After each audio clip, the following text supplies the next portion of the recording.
La phrase « Ne vous inquiétez pas du lendemain » peut prêter à confusion si certains l'interprètent comme une invitation à se défaire de toute préoccupation.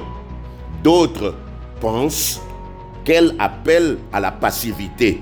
Cependant, le véritable sens de cette parole biblique est de ne pas se laisser envahir par l'angoisse pour l'avenir, tout en continuant d'agir de manière responsable aujourd'hui. Comment appliquer cette sagesse dans nos vies en vivant dans la confiance, sans pour autant croiser les bras face à nos responsabilités?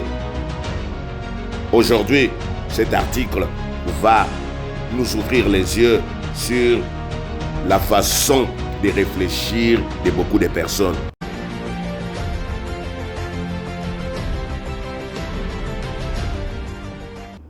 Dieu merci, sois avec nous, dirige-nous par ta grâce au nom de Jésus. Amen. Matthieu 6, 34. Ne vous inquiétez donc pas du lendemain, car le lendemain prendra soin de lui-même, à chaque jour suffit sa peine.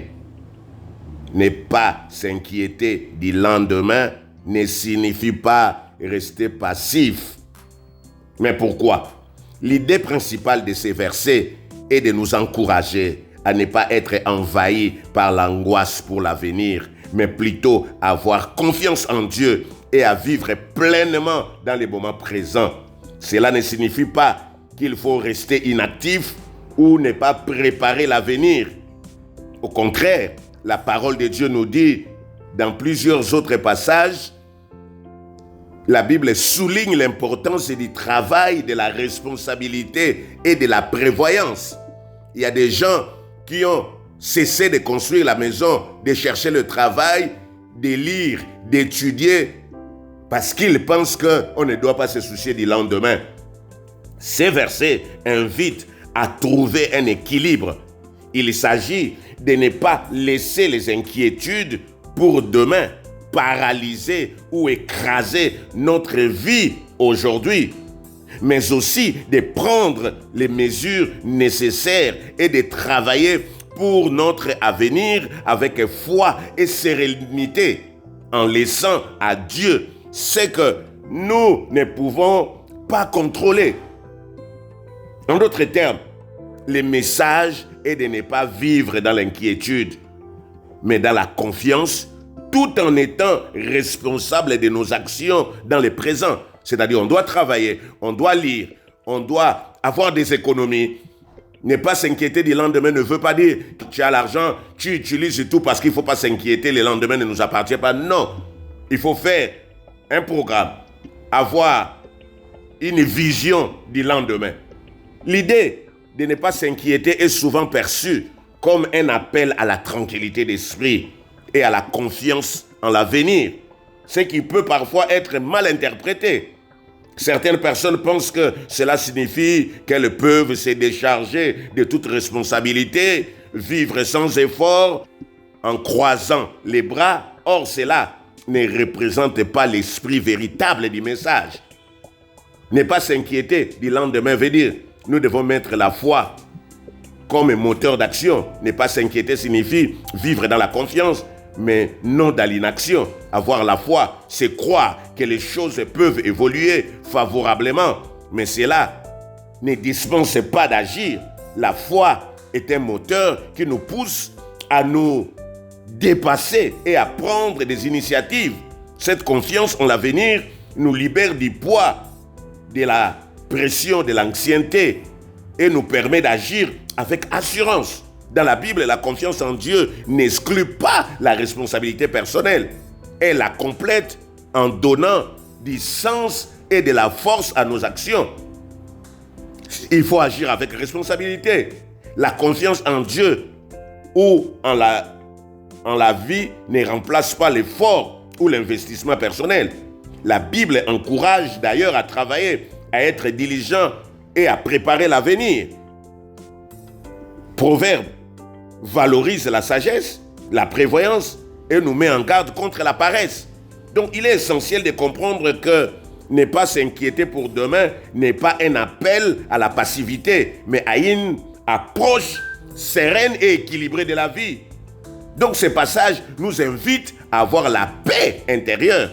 L'inquiétude excessive pour le futur peut nous paralyser, nous empêchant de vivre pleinement le présent. La paix intérieure, prônée par l'idée de ne pas s'inquiéter, n'est pas une excuse pour éviter les défis ou les responsabilités, mais une base solide pour agir de manière plus efficace en éliminant tout ce qui est pression, tout ce qui est stress, tout ce qui est anxiété. Nous pouvons concentrer notre énergie sur les actions utiles et constructives.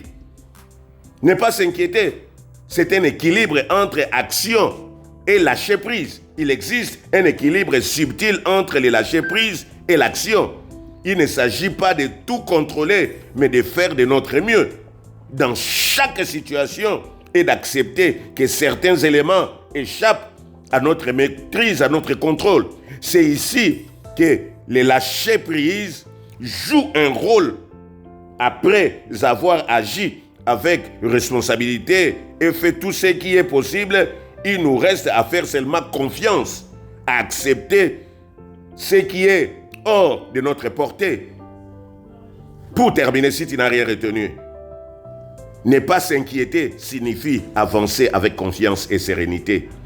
Il s'agit d'un engagement actif, vivre le présent, faire de son mieux dans ce que l'on entreprend, sans être alourdi par les craintes de demain. C'est vivre sans angoisse pour demain, mais avec responsabilité, l'équilibre. Ne vous inquiétez pas du lendemain, c'est agir aujourd'hui sans se laisser paralyser par la peur de l'avenir. Ne pas s'inquiéter. Pourquoi ne vous inquiétez pas du lendemain ne veut pas dire croiser les bras. Ça veut dire seulement agissez aujourd'hui avec confiance. Que le Seigneur vous bénisse. Père, merci. Tu viens de me parler. Merci Seigneur. Parce que je ne comprenais pas bien ces passages. Cher Saint-Esprit, aujourd'hui tu m'as parlé.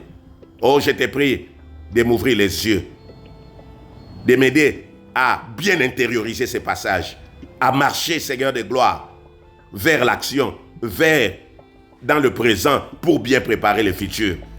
Seigneur, je renonce à la passivité dans ma vie au nom de Jésus. Jésus, je te dis merci pour ta grâce. Je te dis merci pour la parole au nom de Jésus. Merci Éternel. Peut-être toi tu n'as pas encore accepté Jésus. Une courte prière. Tu vas me suivre dans cette prière. Père, Seigneur Jésus, je te donne ma vie. Je te reçois comme Seigneur et Sauveur. Prends la direction de ma vie. Je viens maintenant dans le nom de Jésus porter ma croix pour te suivre. Cher Saint-Esprit, merci parce que tu me prends en charge.